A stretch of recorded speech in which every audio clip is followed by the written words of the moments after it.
So we will be posting the replay of today, so people can go back for reference, or other people can join in afterwards and check it out. I just wanted to give a little shout out to Lou Wong, who's joining us and representing NIDCR now. Lou, I don't know if you wanted to say hi really quickly. Hi everyone. I'm happy to join you. I'm excited about this event. I'm sorry I couldn't join you guys earlier because I finally had to go to a dentist appointment. It was quite an adventure. So this is going to be a much happier experience. So I hope everybody enjoys. Thank you. Thanks, Lou. Okay, so is it going to be Alejandro doing the tutorial? Yeah, I think so. Yeah? Okay, great. So I think the idea for the hands-on exercise and tutorial is kind of go through a rather simple data set, the process of building up a rather simple data set. So it shouldn't be a very long exercise. So the idea is that everybody that wants to try it out, that kind of everybody does it on parallel. I kind of be showing what I'm doing, and the idea is that everybody will be doing it on their own system at the same time. And we'll try to do it as interactive as possible. So whenever you get stuck or you run into any problem, you have any questions, let's stop me and let's talk about it, and let's try to all progress at the same pace so that we can, the idea is that at the end, everybody have gone through this exercise. Like we said, in order to create a data set for this tutorial data set, you need to be a member of that Globus group. So if you haven't done it yet, it'll be great if you can do it. Maybe we can go through a very quick. Let me see who's in there already and who isn't.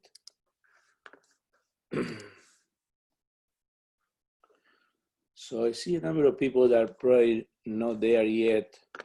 So let me show what we mean by that.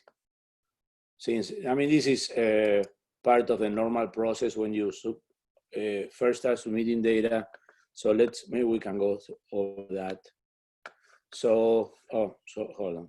I need to start.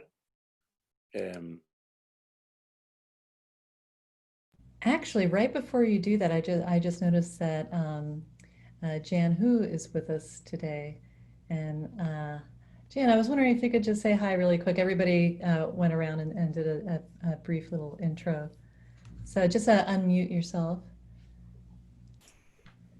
Hello, everyone. I'm Jan Hu from University of Michigan School of Dentistry.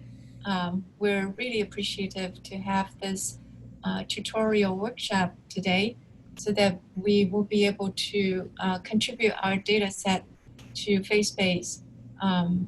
It started with a specific requirement from NIDCR project grant, but it really opened up the possibility of submitting all the grant projects related sensitive and valuable data set for sharing and archiving. And this is not the first time that we work with the group. We have met with Chris, Alejandro, and others for many times and had very nice step-by-step guidance to have created our data set and submitted the initial protocol, study design, and so on. So this process has been very helpful, and I hope to learn more about submission through Globus, which we haven't done that yet. So look forward to the afternoon session. Thank you very much. Okay, great, thank you. Thank you. Okay, so I will start sharing my screen now. Again, like I said, please interrupt me and at any time if you have any questions. So basically what we mean by, so Globus is a system that we use to manage our access control. You know, the system, if you want to enter data or edit or do any modification or upload data, that access is controlled in our data set, in our system at various different levels, so that you are the only person that can modify your data, mostly. So the way we control that is through this system called Globus. And the way we do that is we create groups for each of these projects. And then if you want to be adding data for that project, you need to be a member of that group. So like this is, we created this demo group. These are the members that we currently have. The way you become a member of this group is typically once you request submitting your data, we will go and create a specific group for your project.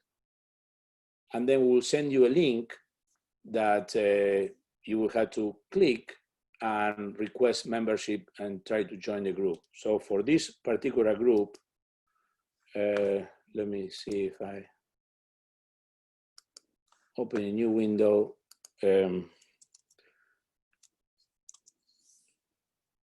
This was so I just entered in a new window the URL that we had distributed and that Chris has just posted in the chat.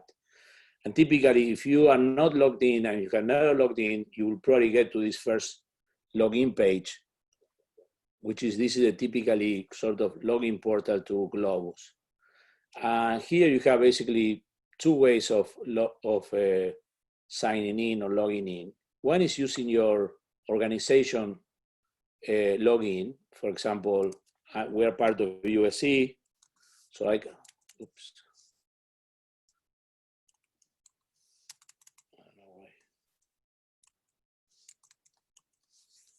I don't know what's going on here.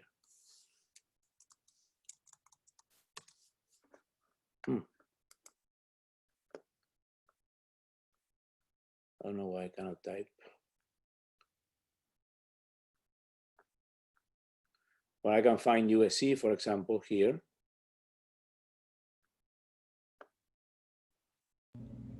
Yeah, that is odd. Usually you can type and it'll. Yeah, I'm not sure what's going on with there's something weird with my keyboard. Right. Probably. But anyways. It's a good demonstration that there are many universities tied into this system. So. There are many institutes you can choose from and just use your campus login. University of Southern California, I'm trying to find. I don't know why I cannot type. Typically you can type in there. Maybe I should. Okay. Anyway, I found it here, University of Southern California.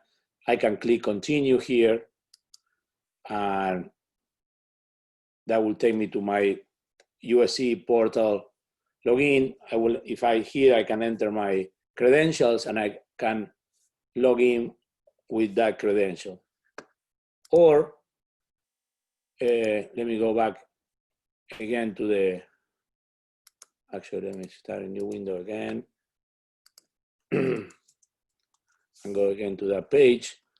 Or I can say, instead of selecting my institutional login, I can go and use the Globus ID to sign in. This is, a lot of people uses that. So once you go there, you can, if you already have a Globus ID, you can, you enter your Globus ID, your password, and you log in. If you don't have a Globus ID, you can go here, need a Globus ID, and enter these not that many details, and you create your own Globus ID. So I will and log just in. to comment, yes. that you can also use, I don't know if people notice, you can sign in with Google or with OrcID. Right. That's also another problem. Anyway, so I will use one of these test user IDs that I have. I will log in. And when I log in, I will see this button here that says join this group. So once I click that, then I will submit that application. And then we see that there's a new user that wants to join that group. We accept that request, and then you get an email saying that you are added to the group.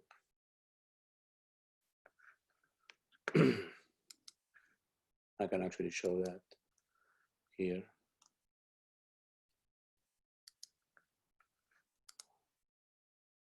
Well, he didn't get here yet, but should eventually get here. But anyways, so I wanted to show that if anyone wants to do it now, what we're doing, exactly. So now we see the pending request here. Which I already accepted. She already did, yeah. Okay, so that's the part that we wanted to go, that I wanted to see. So if everybody, if someone wants to go through the exercise and hasn't done yet that, it'd be great if you can do it.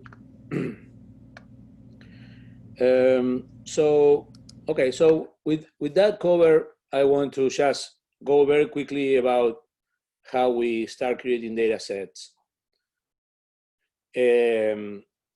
This is a little bit of a repeat of what Rob said very quickly. So if you never submitted data to FaceBase, the thing you will do is you will start here, how to submit data. You will here fill out your submission form. And here are your details and details about your project.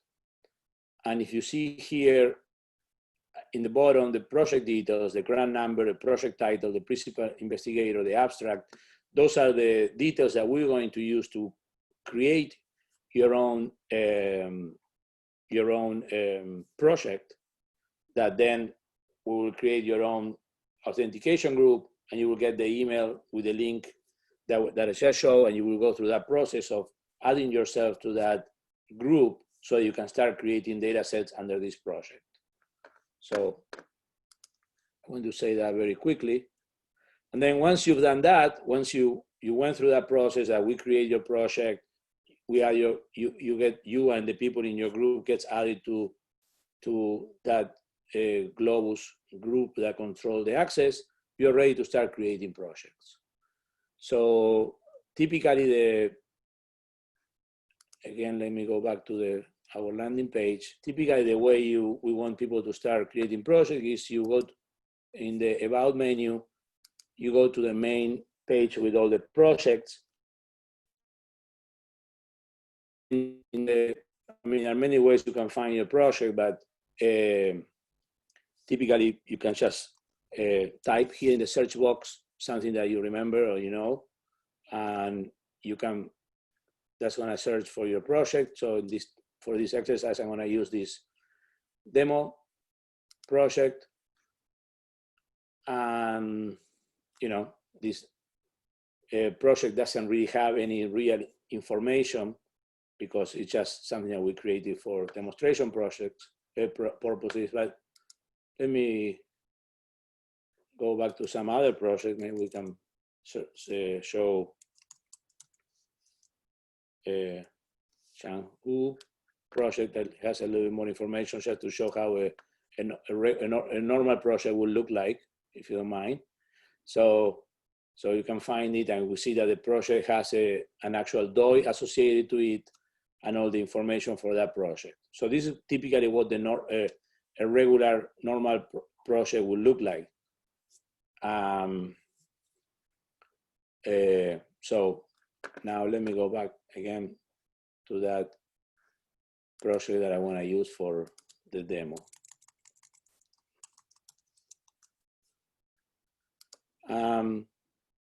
Something that I want to, I think we've said already, but I want to say that again, is that sometimes we get people a little bit confused about the terminology here. We use project as sort of something that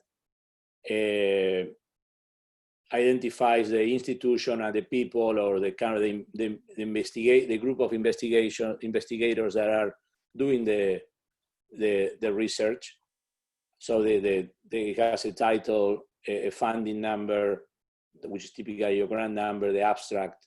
And then under that project, we create different data sets. Sometimes people think that, a data set is actually a project, because sometimes people can think like that. But anyway, something that encapsulated a certain amount of data, something you will put in a paper or in 2 papers, but that you want to sort of share at a given level, that we consider that the data set. So once I found my project, I would have to log in order to start creating data. I typically use my Globus ID. So I will log in with my Globus ID. Again, here you have to use, if you have several login and several Globus IDs for other projects, make sure here you use the one that you use to sign into that Globus group. So now I see once I'm logged in, I can see pretty much all the sections in the data set. And we have this button here that either shows you only what's filling or something that shows you all the sections. In this project, I haven't filled in the project investigator and the project members, which this is something that we typically do. So again, access is controlled at very different levels. There are things that us, the hub, can do now, and other things that you can add and edit. At the moment, you can add an investigator, and that will take you to all the list of people that is already considered as persons in our system. So I don't know. I think I add myself. No, I didn't add myself here. So maybe I can add, I don't know, Yang or Kesselman.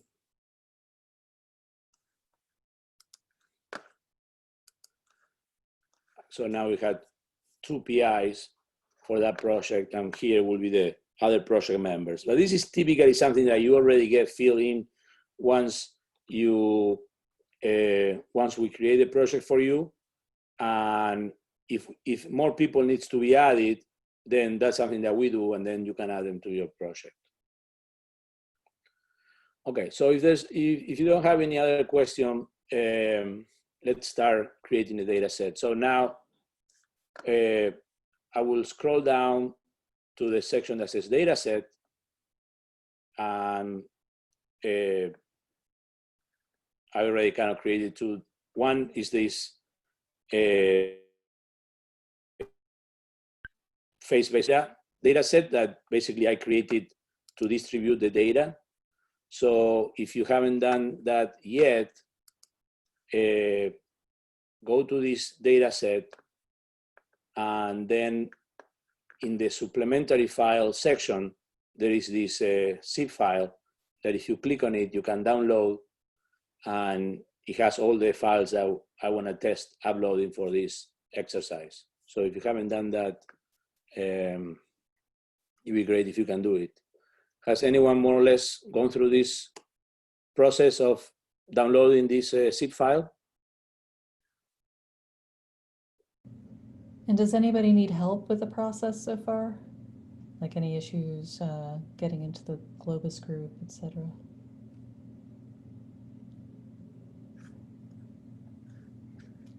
Okay, great.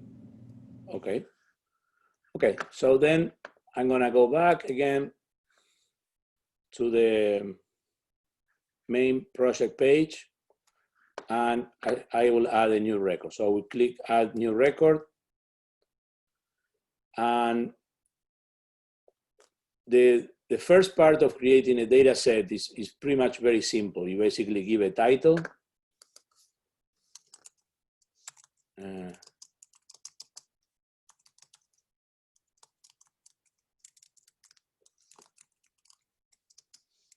But typically you will, it's basically the title a data set, the same way you add a title to any kind of document or a research, something that is representative of what's going to be included in a data set, something that people are going to use for searching, or something that is, you know, indicative and representative of your research.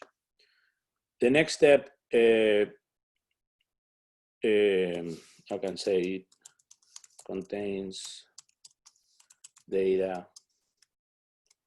for E13.5 mouse experiments, etc.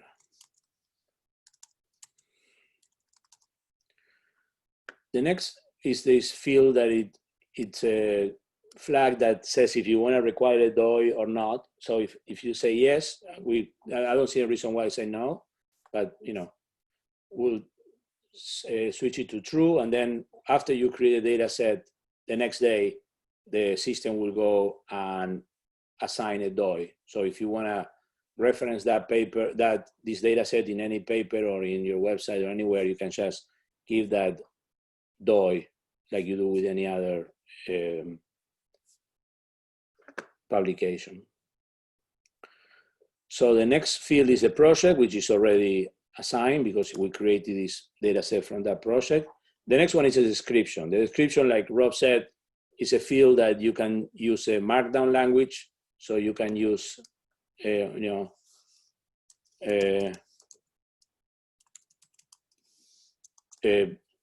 of, pretty rich format. You can add links. You can add links to images. You can add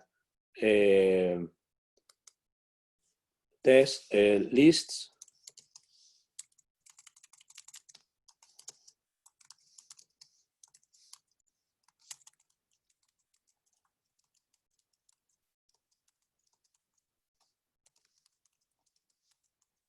Etc. Same thing with number lists. As you edit, you can get a preview of how it's going to look like. Same thing with the study design.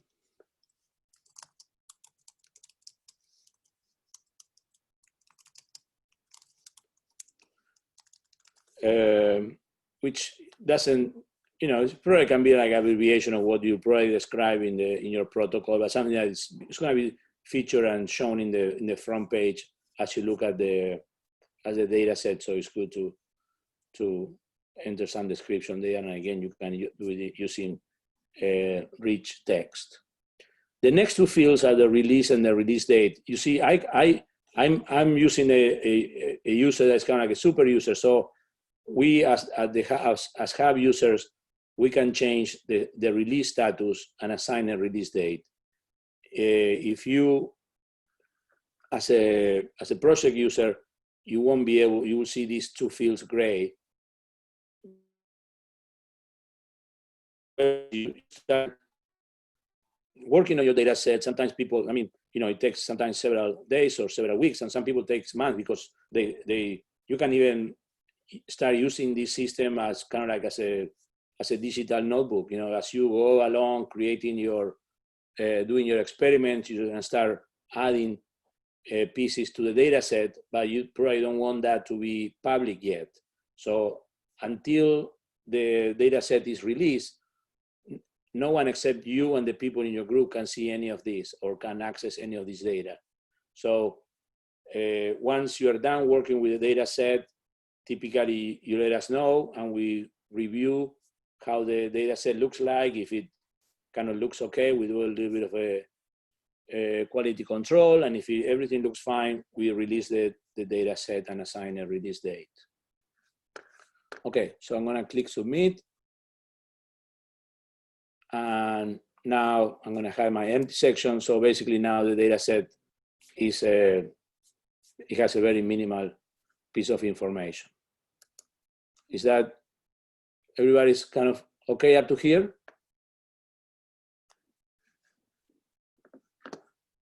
Hello? I think silence means. Okay. Okay, so we'll continue. So then the normal process is to enter as much metadata as possible in this section that we call the sort of the high-level tags, because these are tags that that adds metadata that it's for the overall data set. So first we'll add a species. So let's say it's going to be a mouse data set. Again, most of these are, you can, if you were to have data from more than one organism, you can add more than one. And then the experiment type. So in this exercise, I'm planning to add some images that came from an imaging assay and some RNA-seq data. So I will I click here, search for RNA-seq.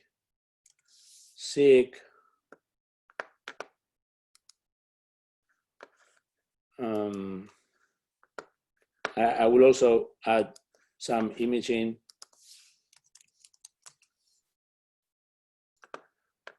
And again, these are all fields that are being used by our facets when you are searching for data, so you can be as descriptive as possible. So for example, if you notice it's actually imaging, but it's actually microscopy data, then you can also add a microscopy tag.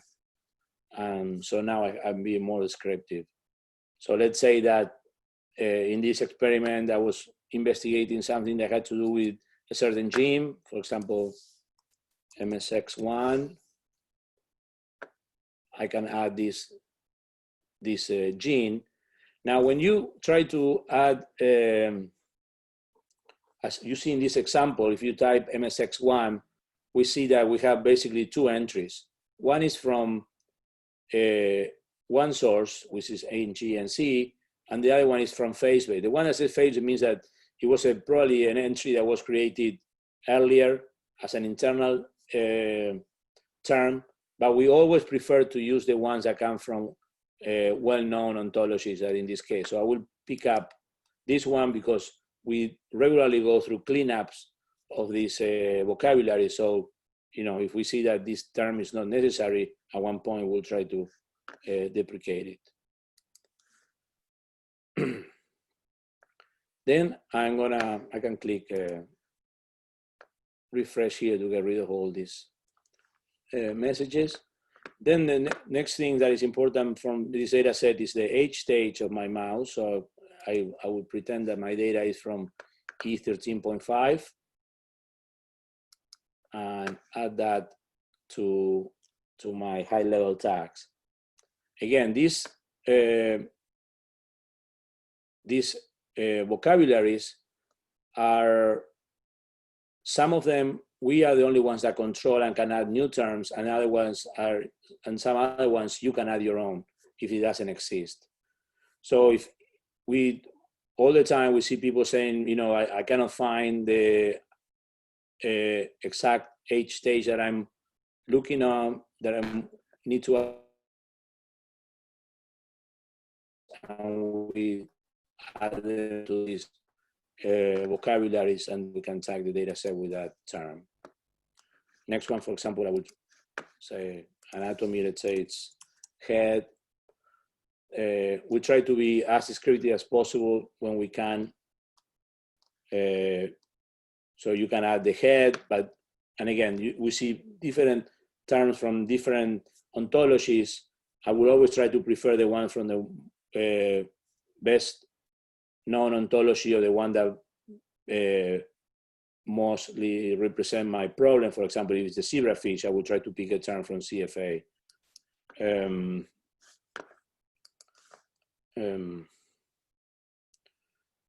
So I think that I can the other ones you can see that I think Rob mentioned, some of these vocabularies like mutation and genotype, they're hard to control, so we allow people to enter your own term. Other ones you will have to send us. You can, you know, if you want to indicate what type of instruments you use for experiments, let's say I use, I don't know, Illumina for my experiments, and maybe some microscope. Not sure these are, but I think it's always useful to add. The next field that I want to say something, I think Rob already indicated, is the related data set. We can probably pretend that this data is somehow connected to one of my previous data set in FaceBase, for example. I don't know. I can try to take this one.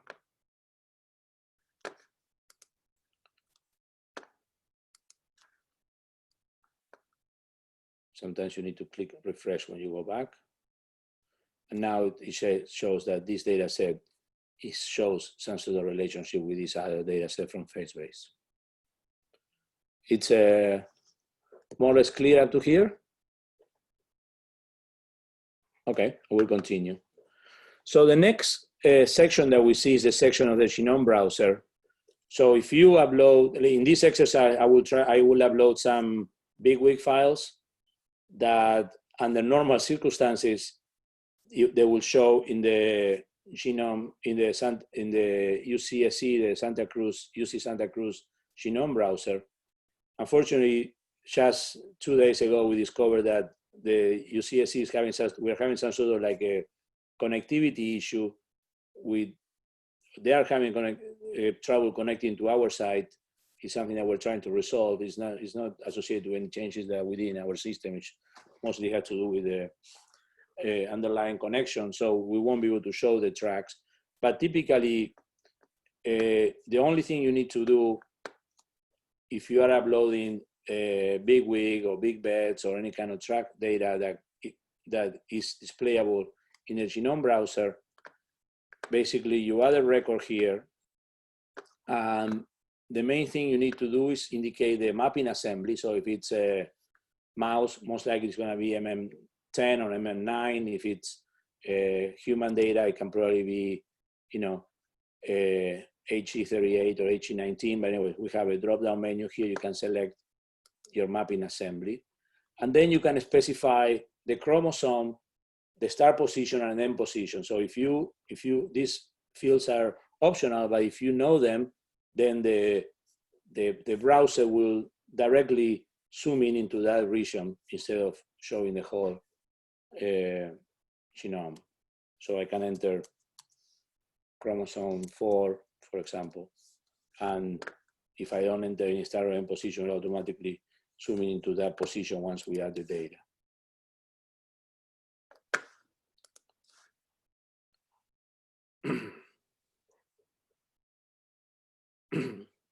So if we had the tracks and our connection to UCSC will be working, we will see the tracks displaying here. But this is something that it seems that we are not the only ones that are having problem with. There are other track hubs that are showing the same issue. So hopefully it will be resolved the next day. Yeah, Alejandro, that has been. They notified us that they have resolved it. That was something in the UC Santa Cruz networking configuration. But anyways, the tracks won't. They get regenerated nightly. So if you upload tracks and you add them here, then they'll show up the next day. You can review them. Okay, great.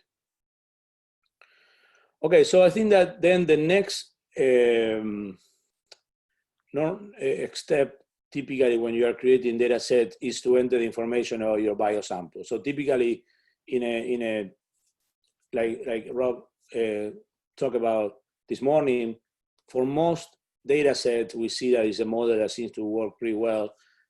People have a biosample and some information related to that biosample. So I will add a biosample. I will give a local identifier, which is typically something that, in principle, would like to be whatever you use in your lab notebook or whatever, any kind of description that you name that you can use for that biosample. I don't know. I will call it bio1 E13.5 because that's my A stage. Then here I will select mouse, the type of specimen. Let's say I will use section tissue, but we have many other options. If there's a specific gene that I use for this associated to this biosample, I can select it. Strain, genotype, mutation, and all these, let's say, they're not important for this particular biosample, so I won't add one. But stage is important, so I will add E13.5. Anatomy, I will add head. As you can see here, at the biosample level, you can only enter one of these terms for each biosample. At the higher level, if you have several biosamples, you will enter multiple tags, but for each biosample, you will just enter one tag of this metadata level. And then, let's say I want to indicate when the sample was collected, and I will click submit. So now if I go back to the data set, I see that my biosample is starting to appear and showing some of the information. Is anyone trying to reproduce this or going along with me, or is it sufficiently clear and not necessary? Any questions so far? Okay. So the next step is I will create the experiments. And let's say for this experiment, for this data set, I had two experiments. One is an imaging experiment and the other one is an RNA-seq. Again, I will use some local identifier if I have one that we use. We've seen over the years that some labs have very specific notation and way of labeling all these experiments and biosamples. So, they typically use that as a local identifiers. Other ones don't have it, so you can leave it empty if you don't need it. But, let's say I will call it RNA E13.5. Experiment type, I will start first doing my RNA-seq.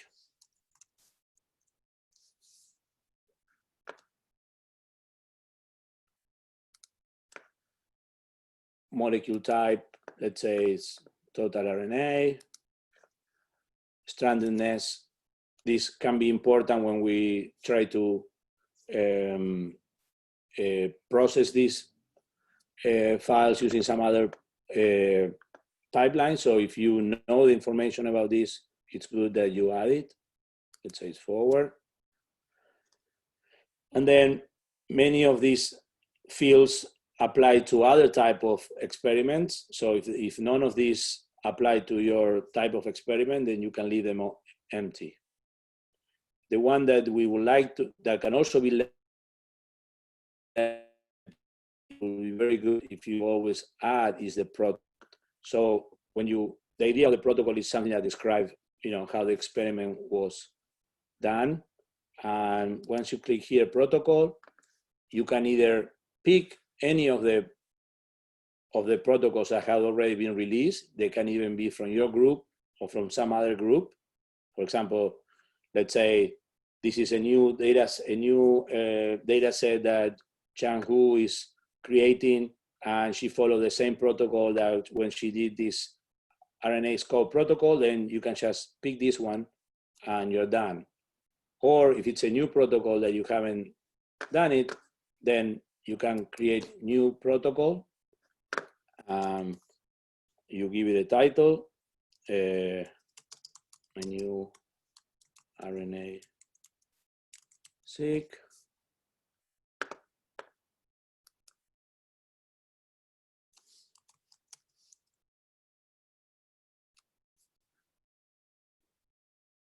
Select the project that it belongs to. And now we basically have three main ways of entering your protocol. They can be exclusive or both. Like, for example, you can use let's say that this protocol has been published somewhere and you have the URL, for example, I don't know. I know Yan Chai, for example, has nice protocols published. I'm gonna steal one of his. So I can enter the URL where that protocol is fully described and you're done. Or you can, if you have it written somewhere and you wanna just do copy and paste, then maybe maybe you have a Word document with your protocol, then you can copy and paste it there. Be great if you can follow the format of some of these established protocol sites, like the one from Nature that Rob mentioned this morning. Or if you already have this file, save as a PDF or something like that, you can probably just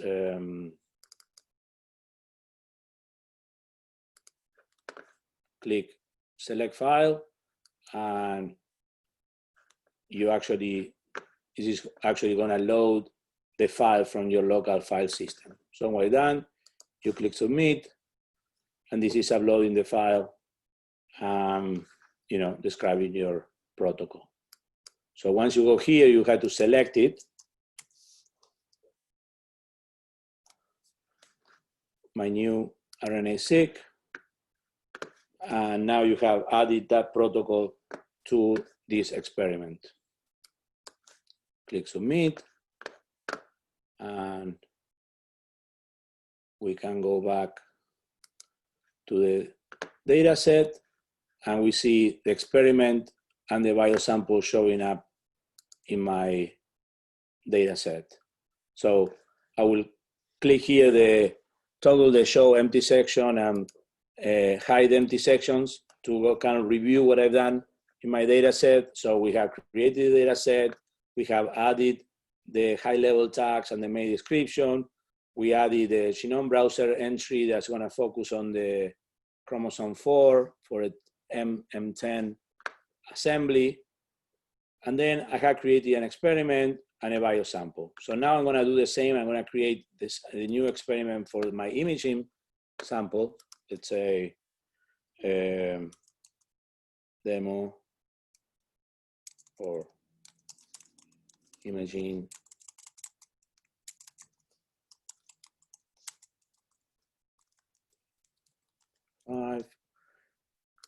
experiment type. I will probably use imaging assay if it's scripted enough, and none of these will probably make sense for an imaging assay. But again, I can add a protocol. Again, I can go through the same process that I did again, or maybe use, I don't know, some microscopy. If there's one, probably not. Some protocols don't have a very good name, but anyways, I can pick any protocol that I want. Maybe this one won't have any make sense, but imagine that I created a protocol and you want to add it to that experiment, then that's fine. So now I'm going to go back here and I see my 2 experiments and my biosample. So the only thing that's needed at this point to start adding the data is to link the biosample to the experiment. That we do that through what we call the replicate. So I will start in the RNA experiment. I will go to the replicate section and I will add a new record. Basically, the only thing you need to do is to select the biosample. In this case, we have only one biosample. We have created only one biosample for this experiment. But if we have created 100 biosamples, here in this page, you'll only see listed the 100 biosamples that you created for this data set. You won't see all the biosamples in the system. Click submit. And then I will go back to the data set.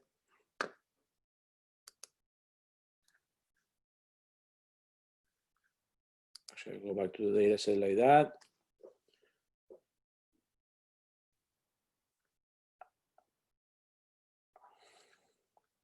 And now I will do the same thing for the, I will add a replicate to, I'm reusing the same biosample for both experiments, which is not, sometimes is not the case. Many times, most of the time you have several biosamples and maybe you use one biosample in one experiment and one biosample in the other one, but I'm trying to go through the simple case. So now if I go back to the data set and review what we've done, now we have the two experiments, the biosample, we have the replicates that link the biosample to the experiment. And as you can see now that I have added that, in the experiment, I see listed some of the characteristics of the biosample, which is the species, the stage, the anatomy. These are properties that come from the biosample through this linking with that we did with the replicate. At the same time, in the biosample, we can see which experiments here the record ID of the experiments that are used in that biosample.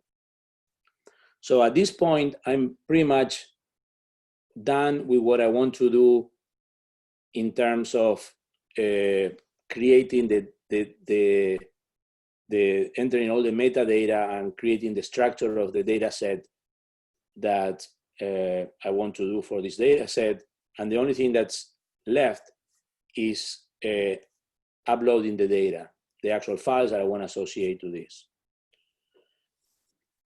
Is this making sense? Has anyone been able to do any of this on their own, or shall I continue? Okay. So what I'm going to do now, I will show how we can do this by using the Riva upload tool. So at this point, what I'm going to do, I'm going to maybe start closing some of all these windows that I created. And in this window, I'm actually going to go back to the curation wiki to refresh I will go to the upload data file section and really focus on this image that pretty much has all the information that I need.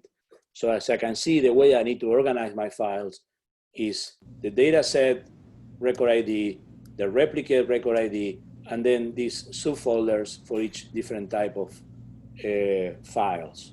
Alejandro, could you zoom in a little bit more? Sure. Is that better? Yeah. Okay. Yeah, that's great. Thanks. Okay, so again, basically what I need to do is I need to go to the machine where I have these files and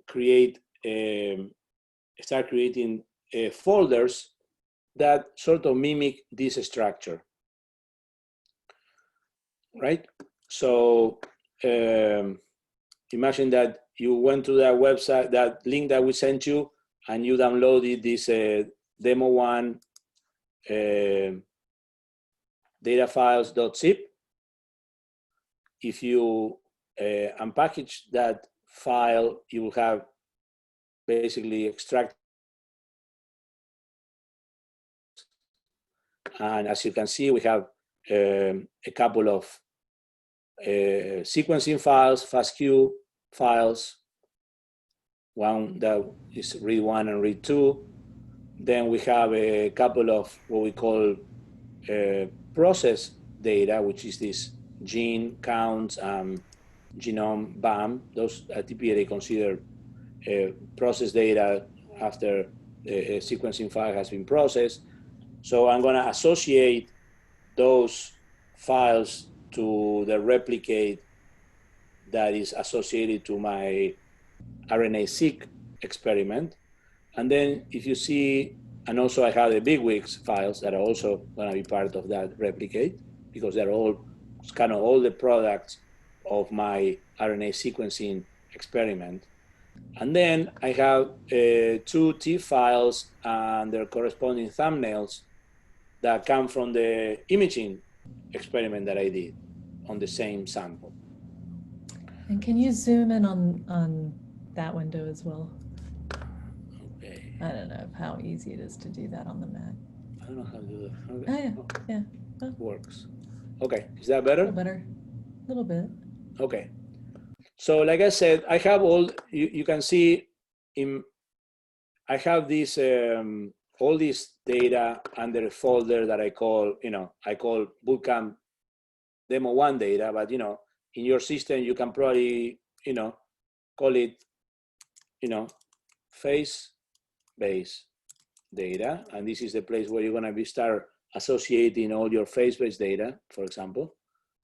And then under there, I will create this structure following the example that is in here. So what I will do is the first thing I need to do is to get the data set read. So I go back to the browser, my window of my data set. And if I go here to the top, the first line is the record ID. So this is the ID that I want to use as the top level folder for organizing this data. So I do a copy here. I go back here. I'm going to use this one. I already have kind of the same structure. But now I'm going to call it, I'm going to enter the name for that. I will call it with the record ID for my data set. So this 1-T4CA is the record ID of my data set. And then under that, if we go back here to the instructions, we need to create one folder for each replicate, and the name for that folder has to be the record ID of the replicate. So if I go down to my experiment section, I will click on the experiment RNA-seq. I'll go to the replicate section, and I see that the record ID for the replicate is this one, 1-T50E. So we'll copy that one. I will go back to my file explorer, and I will create a folder with the name for that replicate. And then I will do the same thing. I will go back to the data set. Now I'll go back to the imaging assay experiment. I will go down to the replicate section, do a copy on that replicate ID, go back to my explorer, and name that directory with the ID of the imaging assay, imaging experiment. So now I have, I'm going to remove this. So it's, so now focus on this folder. If I go here, the folder that has the name of the record ID for this data set. Now I have two subfolders, one named after each of the two new replicates. This one was the one for the RNA sequencing, the second one is for the imaging. So now, if I go to this folder, I basically see that, remember, I have sequencing data and I have process data. So if I look back here at the example, I need to create one folder called sequencing, seq, and the other one called proc. And under proc, I need to make a subfolder with the mapping assembly. So that's what I did here. I create a sequence, a folder called seq and a folder called proc. And under proc, I have a MM10, which is the assembly for that process data. And basically here now I have the structure for this RNA sequencing data, and I can start copying the data to those folders. So from the original zip file, I put my FASTQ gzip files under the seq folder, and I put all my process data files, the BAM, the big wigs and this count file under the process data folder. For imaging, I'm gonna do something similar. Remember I have some, now I need to go, I go back here for the replicate of the imaging assay. I had to put the high resolution data under a folder called IMG, and I had to put the thumbnails under a folder called thumb, and then subfolders with the, for each of the files indicating which image this thumbnail is derived from. And this derived from image has to basically be the full name of the actual high resolution file.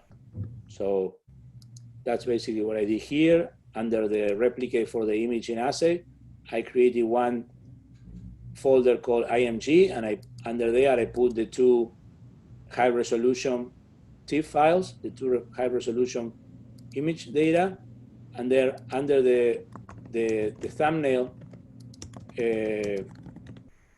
folder, I have one subfolder that has the name of the files that the thumbnail is derived from, and then under that subfolder, I have the low resolution thumbnails.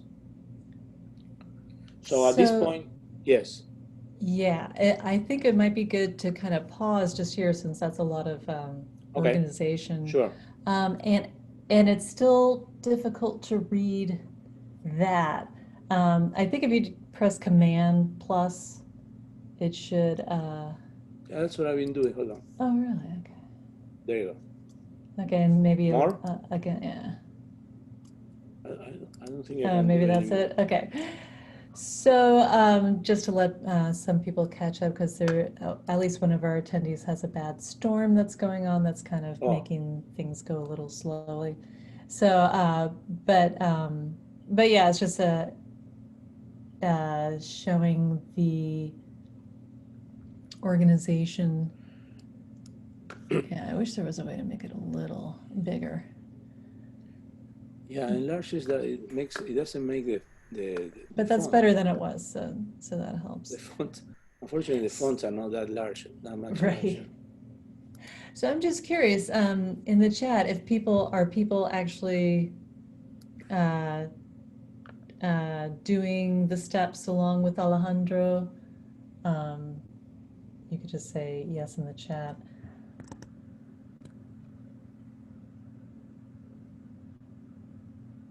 There is, of course, also the option of doing this afterwards with the replay. We'll still have the project available as a little sandbox so that people can go through this at their own speed too. Anyway, let me review what we've done. So basically, under my face-based data, actually, I'm going to get rid of this.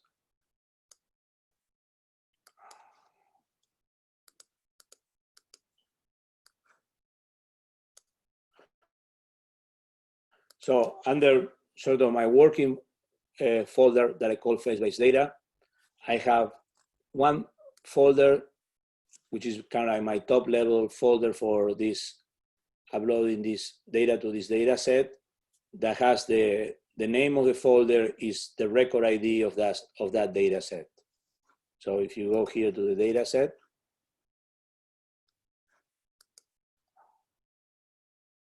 this first line is the record ID, that's the name of the folder.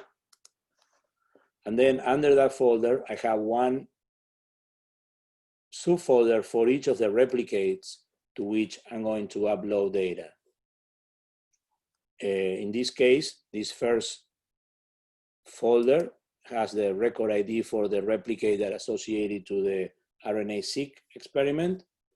So under that folder, I have a subfolder called proc for the process data and a subfolder called seq for the sequencing data.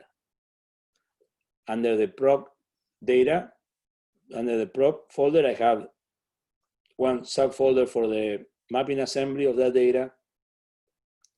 And then under that, I have the actual assets, the actual files. Under sequencing or the seq data, I directly has the FASTQ files in the format that we accept, which is in this case is FASTQ GC. If you were to put here data sets in a different format, I would probably complain and tell you that I cannot upload that data, that file. And which files do you have under the process data directory? So, and the mapping assembly is MM10? M10, right, for example. MM10, okay. Yes. Because this, once we upload these files, for example, the big wigs, they're going to be automatically shown in the Genome Browser. And the Genome Browser needs to know which reference genome to use to display this data. I mean, it will still be shown, it's just going to be shown. It's going to give you the wrong information because it's going to be shown against the wrong genome. Okay, and then so, but the 4 files there are the gene counts? Right, one file is the gene count, the other file is the genome, and these 2 files are the tracks. So once we upload these files, actually the counts and the BAM file are going to be shown under the process data, and the big wigs are going to be shown under track data. But for uploading purposes, we bundle them all up under this folder to make it simpler. Awesome. Okay, so in the imaging, for the imaging replicate, again, I have the high resolution files under the IMG folder, and then I have a thumbnail folder with subfolders for each of the sort of derived from file. So if you see the name of this folder exactly matches the name of this file, because this is going to indicate that this low resolution thumbnail PNG is going to be a thumbnail for this image, and same thing for the other one. Okay, so at this point, if I'm sort of ready to upload the data, so I'm gonna go to open up my Deriva upload utility.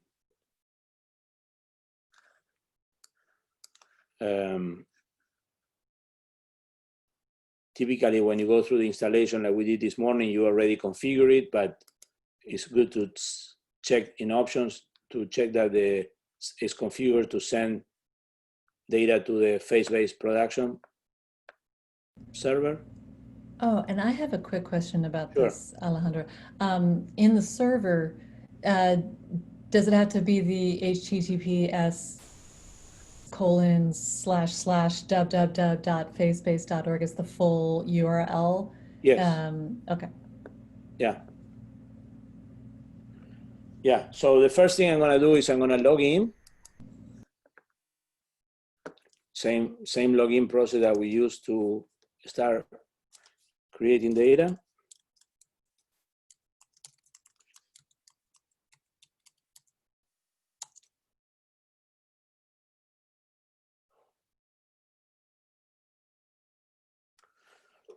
Okay, then I'm gonna click browse, go to that top level folder, the one that has the record ID of the data set. Click open, and now it's gonna scan that subfolder. I don't know if you remember this morning when I tried to do this, I got some error, and the reason we got the error was because the IDs for the data set and the replicates were wrong. So at this point, it's already been communicating to the server and checking that this is a sort of a valid structure. So the only thing I need to do now is click upload.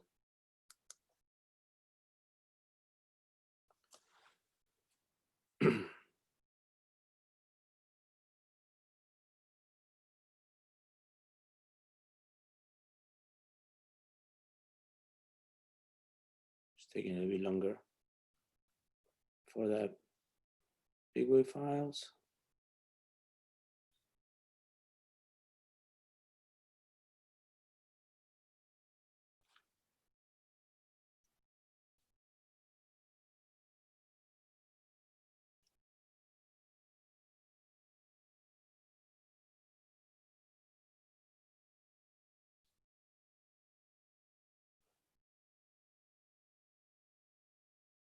Okay, so now all the files have been uploaded and they're already in the location that we want. And you see, we actually have a very useful console that tells us how the upload process have progress.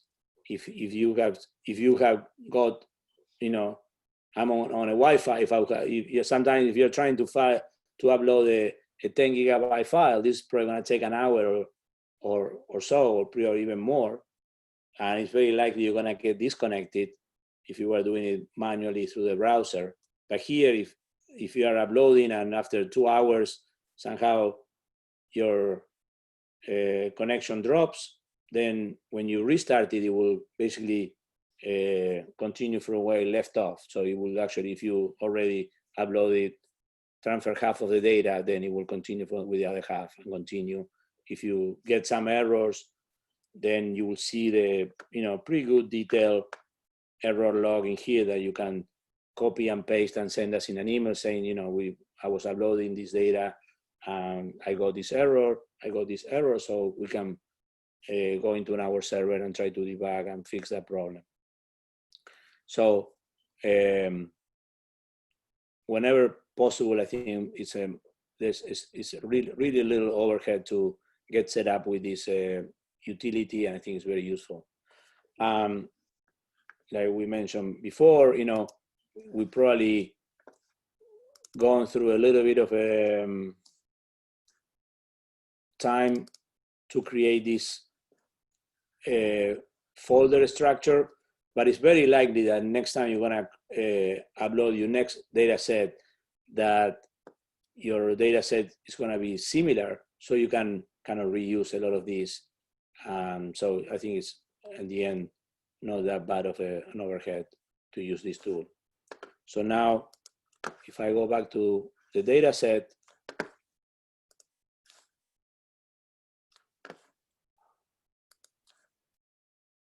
and I do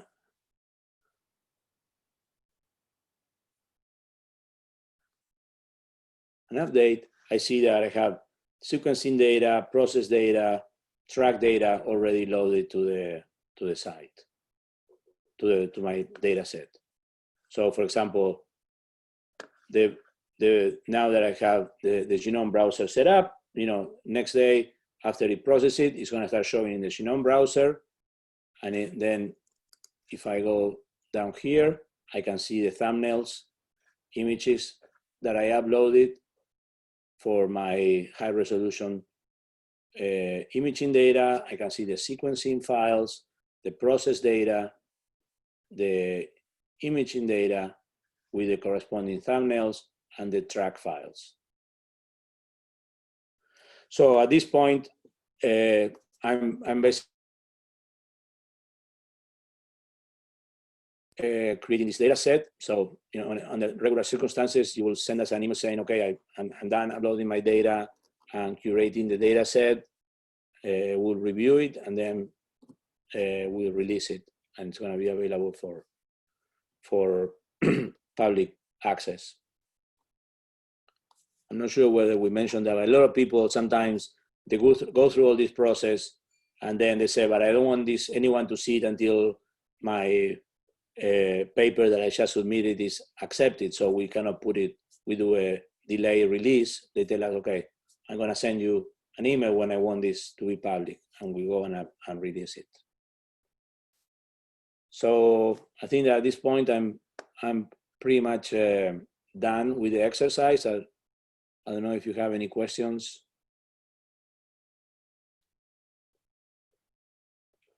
Or if anyone was able to follow it.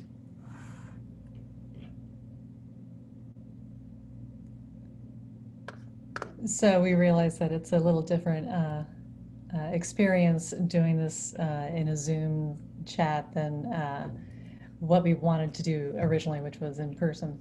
But has anybody had any success with using the Driva client tool?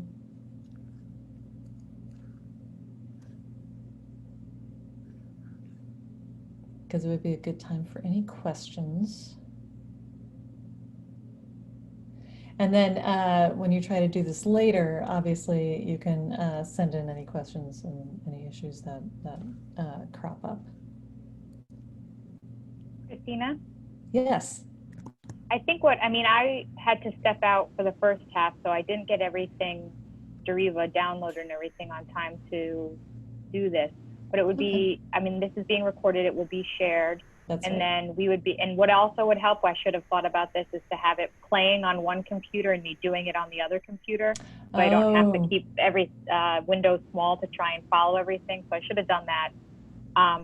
But yeah, Right. if there is, now that I have the data set and I've watched somebody do it, then I think I can replay the recording and then Right. pause it and get through the steps on a separate laptop or something. Totally. Yeah, that's a really good point. Again, this is our first time doing this, and again, and it's an online version of it, which we hadn't anticipated. So that definitely makes sense. That would make it a little difficult to do it in real time. But I have already heard from some people privately that it was very helpful to see this in real time with Alejandro going through the steps, and it kind of demystifies things from just reading from the documentation. So that's good. Yeah, definitely. I thank you, Alejandro. That was really Yeah, I mean, helpful. if later you wanna try it on your own at your own pace, you know, if you run into any kind of problem at any time, please just send me an email. Sure. And so, kind of at a larger scale question, you know, you've shown very nicely that there are numerous data sets that you can link together, Sure. but you guys are still willing to take kind of one-off data sets, correct? Oh, that yeah. aren't Yeah. perhaps Yeah, linked yeah. together and don't need to have an image with a, you know, all these other different types of files as a full project yet. Right. I mean, I'm not sure exactly what you mean by that. You're talking about the first you mentioned about the related data sets. This it's not necessary. Yeah, I mean, you can have a data set that is not related to any other existing data set. So I can actually delete that. But and also just to be considered a full project, there isn't, you know, say for example, we had an RNA-seq data set on a GLE mutant. Then you don't, would there be other pieces of data that you guys would suggest go in addition to that data set to make it a more complete project or to help any additional users to navigate that data set? I think we don't require. I think it's mostly what you consider it's going to be more useful. It's going to make the sharing of your data more useful. Mm-hmm. If that's Okay. your. If you think that whoever is consuming your data, we need these other pieces, you can upload them to or make a reference to them if they're somewhere else. And is there anything, you know, when you're filling out all of those specific, whether it's, you know, I'm just looking here, species, experiment, gene, stage, do you have to fill all of those out? Is there some type of, no? No. Let's say if you're creating a new biosample,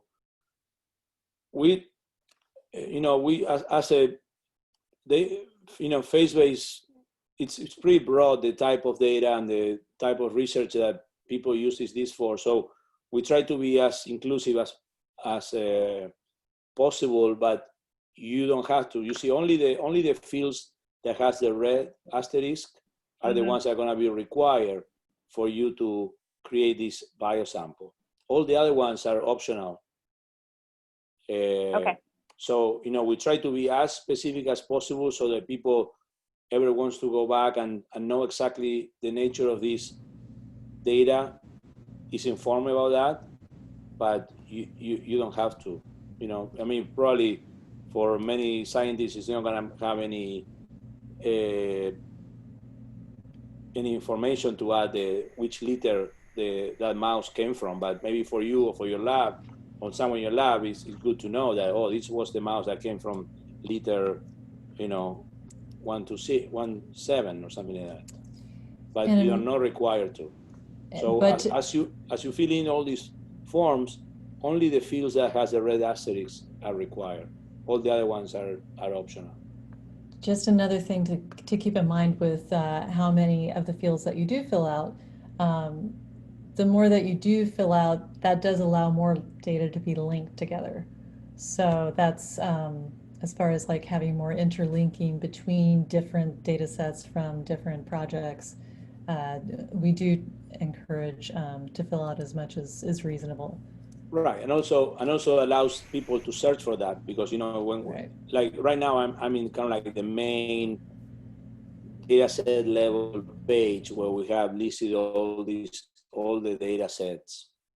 You know, let's say someone comes to the site and is trying to find you know,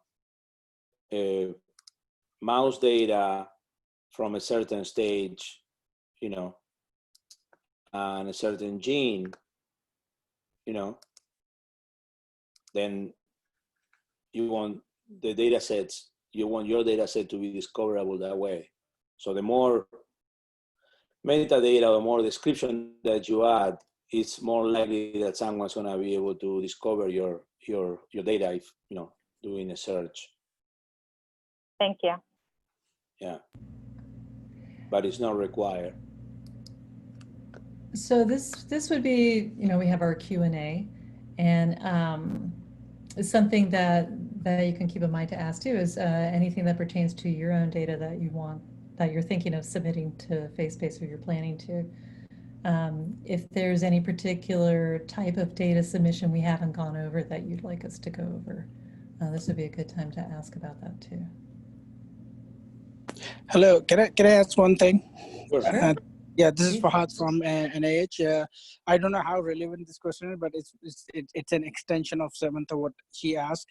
So what about the iPSC data? Like it's under human, right? I mean, iPSC drive, you know, specialized cells. So does they qualify for the FaceBase data set? Because what my understanding is, and forgive me if it's not relevant, but like what I'm doing is like, you know, differentiating them into neural crest cells and into, you know, facial bone cells in vitro. So RNA-seq generated from those specialized cells are like, you know, can be added in or eligible to add as a project, or you know, can add my data in FaceBase. Thank you. Yeah, I believe so. I think that. Sorry, if you want to respond, Rob, but I believe the answer is yes, right? Yeah, we would take that Sure. data, of course, through the normal process and describe it and its relevance. But yeah, and we do have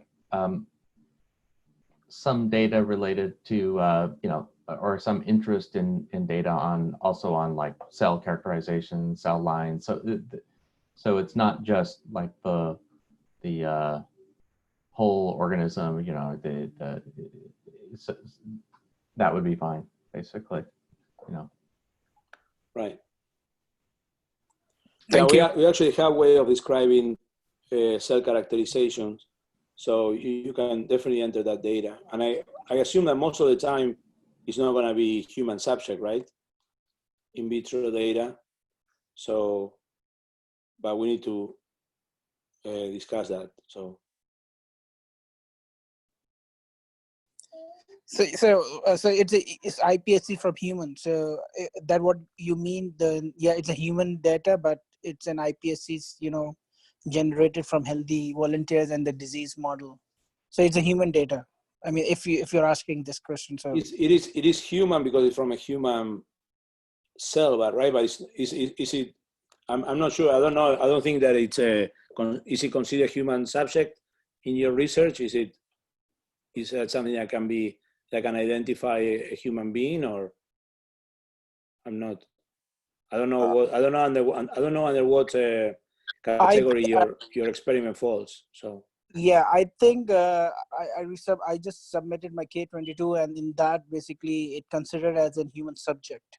So okay, then by definition, they are considered as human subject. Okay, so we have several data sets that are like that. For example, in that case, let's say that you have produced some FASTQ files and some BAM files and some bigwig files, like in here, right? Yep, correct. So basically what we do in a case like that is that you go through all this process, you describe your experiment, your biosample as much as you can, and then what we'll do is your sequencing files, basically your raw sequencing file, the FASTQ files, and the BAMs and the counts, you will have to send them to us through a different channel, encrypted, and we will store those in the dedicated server. But the bigwig files are considered safe. So you can actually upload the bigwig files, and the bigwig files are going to show in the Genome Browser. So I think that that's the way we typically treat experiments of that kind. So if somebody will go to your data set, it will see all the description, it will see the tracks shown in the Genome Browser. But if they want to access the sequencing files and the BAM files, then they will have to go through the process of requesting the data, and we will encrypt the data for them and distribute it through that sort of specialized channel of requesting human subject data. But yes, you can create a data set, and the data is going to be present, and you can cite your data and all that. Thank you so much. Sure.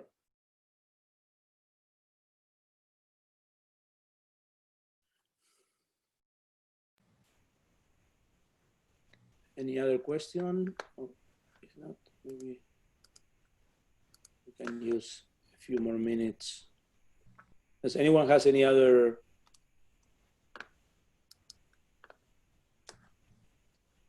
question or something you would like to ask?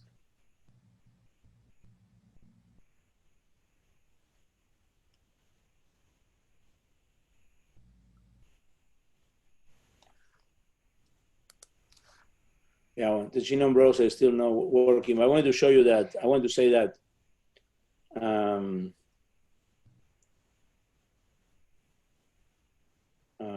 for example, in this experiment, I'm going to show in the track data, we can actually adjust some of the parameters so that, we change the visibility, the color, things like that, so that they can actually show. You can very easily customize the way they show in the browser. We have a user that actually was very happy on being able to edit that and customize that even in a very large number of tracks with our tools.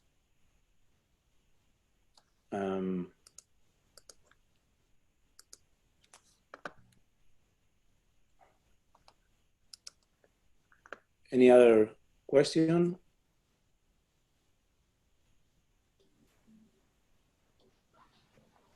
And just to let you know, we're also going to be sending a survey out just to kind of get your ideas about the session and how it went. And also, it would be great to provide any feedback.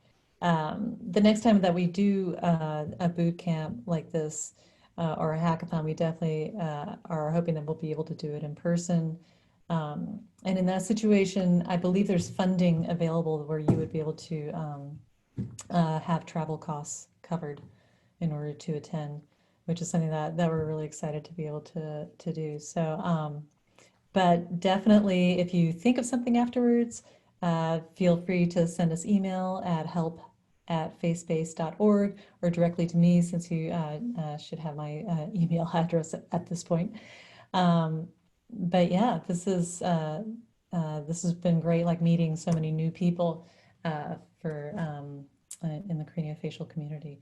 And Alejandro, was there more that you wanted to go over? Maybe if we have 1 more minute, something that I think that Rob touched this morning, but I would like to make a little bit and emphasize is that even though it looks very complicated and there's a lot of manual interaction, things that you need to add manually and fields, but we feel that we are very very proud of the type of some of the features of our interface that even though it looks complicated, it has allowed people to create actually a very large amount of data in a very small amount of time. So we have data users that have created data sets with like 100 biosamples and 20 experiments and created all these replicates in a matter of hours. So one of the features that I want to show is that, for example, I'm going to show it now in the creation of biosample, but you can use this feature, the curation feature in any part of our system, is that this cloning of elements. So for example, I can create one biosample here. Let's say it's an in vitro. I don't know. Let's say today was a collection day. Let's say I want to create, different types with different strains, for example, or something like that. So I create one like I did before, but I can now, let's say I had to create a total of 5 biosamples like that. So I can enter 4, click clone, and then now basically it's creating a total of 5. And the only thing I need to do go and change the minor things that may differentiate one biosample from the other.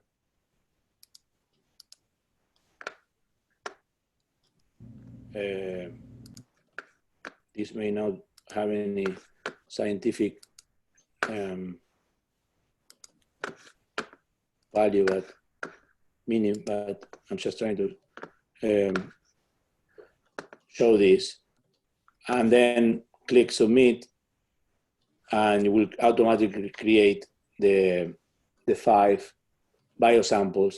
And for example, if I want to populate, say that all this biosample has this same gene,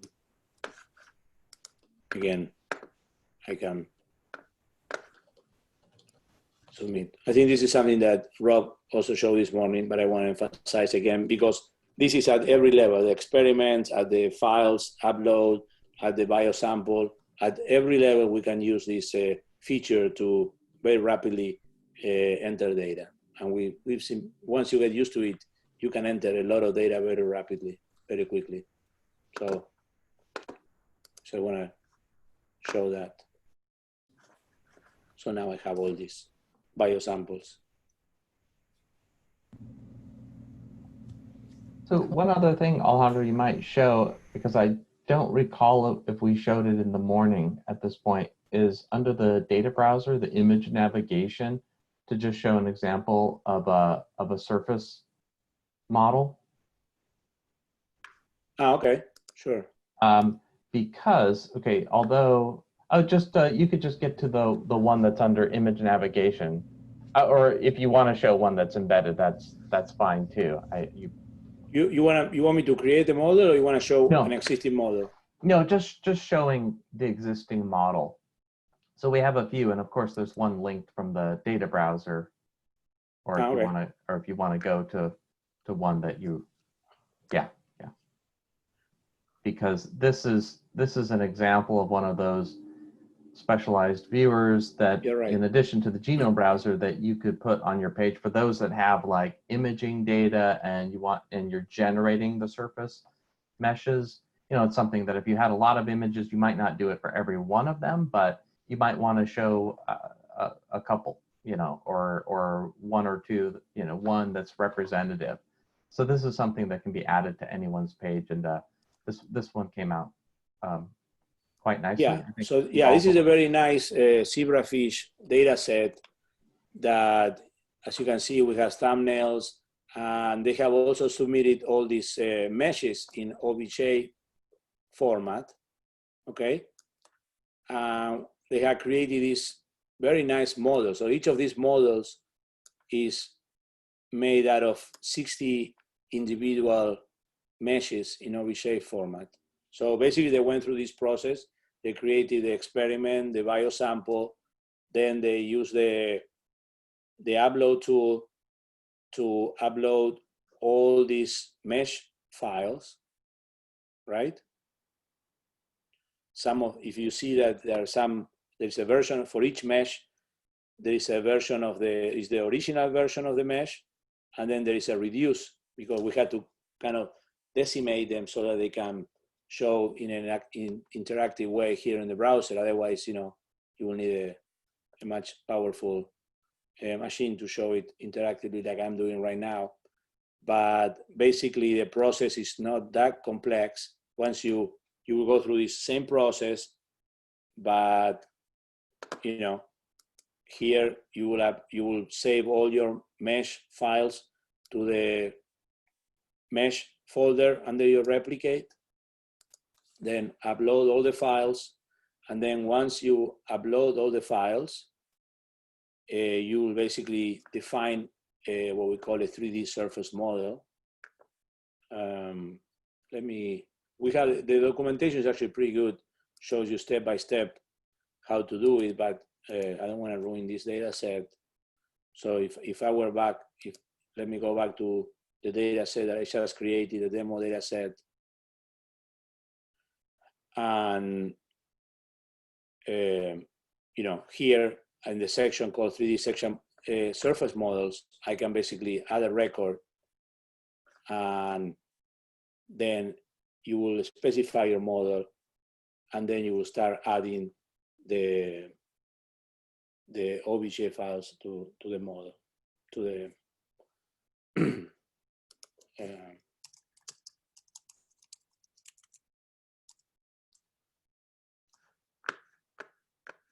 that's only. So once you create your surface model and you give, you know, all the information, then under the model mesh data, you will start adding the files, the OBJ files. I can probably try adding one. I can define the columns the way I want.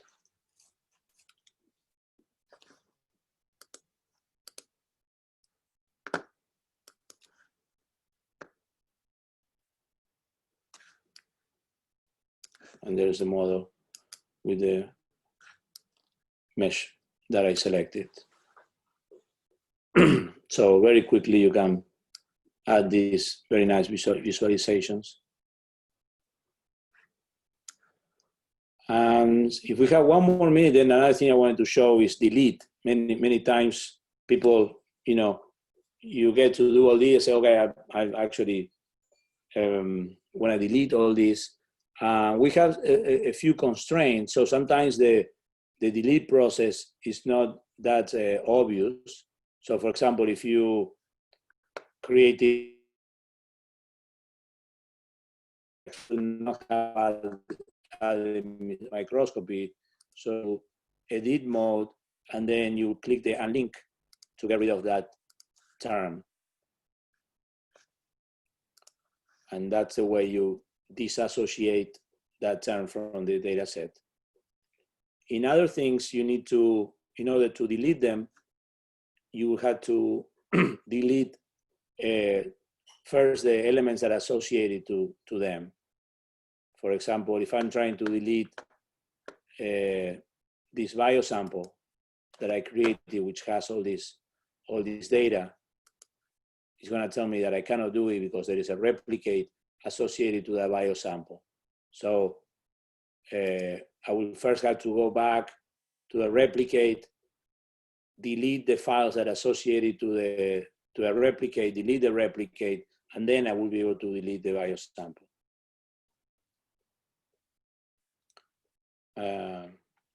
Does it make sense? So sometimes if you're trying to delete something and you get this error message, keep in mind that most likely you had to it had to be basically like a leaf. If it has some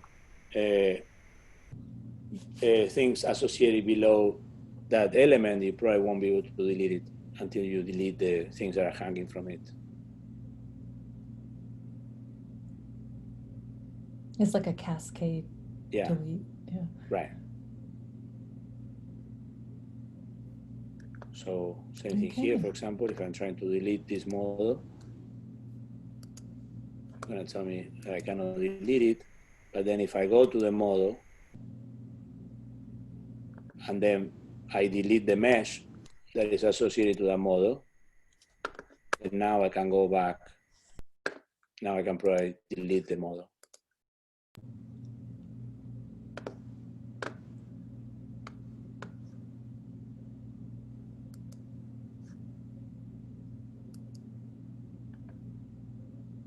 Now when I go back to my data set,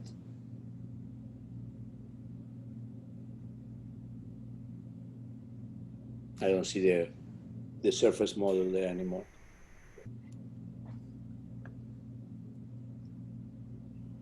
Okay. Great. Well, unless anybody has any other questions or any other data types that they'd like to go over, I think we're at the end here. And I want to thank everybody for hanging in. On Zoom, time is a little different, so this is a lot of time to spend together on Zoom today. So thank you so much for joining us on our first boot camp.